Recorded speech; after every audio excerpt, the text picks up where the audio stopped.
Wayanad DCC treasurer NM വിജയന്റെ ആത്മഹത്യയുമായി ബന്ധപ്പെട്ട കേസിൽ IC ബാലകൃഷ്ണൻ MLA അറസ്റ്റ് രേഖപ്പെടുത്തി. മുൻകൂർ ജാമ്യം ഉള്ളതിനാൽ വിട്ടയച്ചു. വിവരങ്ങളുമായി അഭിജിത്ത് ചേർന്നു. അഭിജിത്ത്, ഇതുമായി ബന്ധപ്പെട്ട് രണ്ട് അറസ്റ്റുകൾ ജാമ്യത്തിൽ വിട്ടു. സ്വാഭാവികമായും MLA 2 ദിവസമായി ചോദ്യം ചെയ്യലിന് ഹാജരാകുമ്പോഴും ഈ അറസ്റ്റ് പ്രതീക്ഷിക്കപ്പെട്ട അറസ്റ്റല്ലേ അഭിജിത്ത്?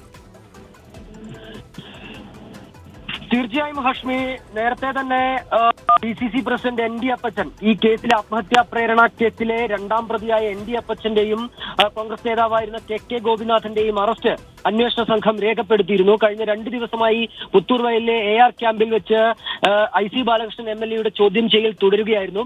ഈ കൽപ്പറ്റ സെഷൻസ് കോടതി ഇദ്ദേഹത്തിന് മുൻകൂർ ജാമ്യം നൽകിയിട്ടുണ്ട്. അതിനാൽ തന്നെ ഈ ജാമ്യ വ്യവസ്ഥ പ്രകാരമാണ് 3 ദിവസത്തെ ചോദ്യം ചെയ്യലിനായി ഇദ്ദേഹം MLA ഈ അന്വേഷണ സംഘത്തിന് മുൻപിൽ ഹാജരായത്. അതിനൊടുവിൽ ഇദ്ദേഹത്തിന്റെ അറസ്റ്റ് രേഖപ്പെടുത്തുമെന്നുള്ള വിവരം നേരത്തെ തന്നെ നമുക്ക് ലഭിച്ചതാണ്. അതുപോലെ തന്നെ ഈ നടപടിക്രമങ്ങളുടെ ഭാഗമായി അദ്ദേഹത്തിന്റെ അറസ്റ്റ് രേഖപ്പെടുത്തിയിരിക്കുന്നു.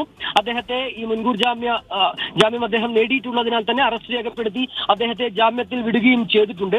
ഒപ്പം ഇന്നലെ അദ്ദേഹത്തിന്റെ കേണിച്ചിറയിലെ വീട്ടിൽ പോലീസിന്റെ പരിശോധന അടക്കം നടന്നിരുന്നു.